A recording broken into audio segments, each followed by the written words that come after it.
Welcome to the Tech Egg. Don't get scrambled. Enjoy the video.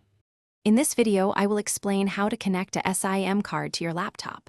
First, determine if your device supports cellular connectivity directly or requires an external accessory. Many modern laptops offer built-in cellular modems, often supporting nano SIM cards.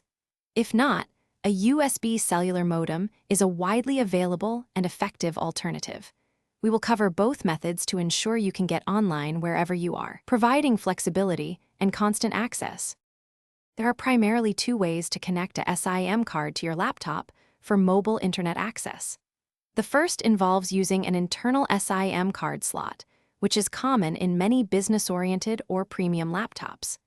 This slot usually accommodates a nano SIM and integrates seamlessly. The second method utilizes an external USB cellular modem, a small device that plugs into a standard USB port, providing a straightforward solution for any laptop without a built-in modem. To use an internal SIM slot, first power down your laptop for safety. Locate the SIM card tray, which might be on the side, under the battery, or beneath a small access panel. Use a SIM ejector tool or a straightened paperclip to open the tray. Carefully place your nano SIM card into the tray, aligning it correctly, then gently push the tray back into the slot until it clicks. Power on your laptop and access network settings to establish the connection.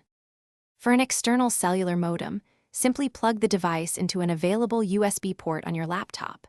Your operating system might automatically install the necessary drivers, or you may need to run an installer from the modem itself. Once recognized, insert your activated SIM card into the modem's designated slot. Open the modem's software application or your laptop's network settings to configure the connection profile and get online.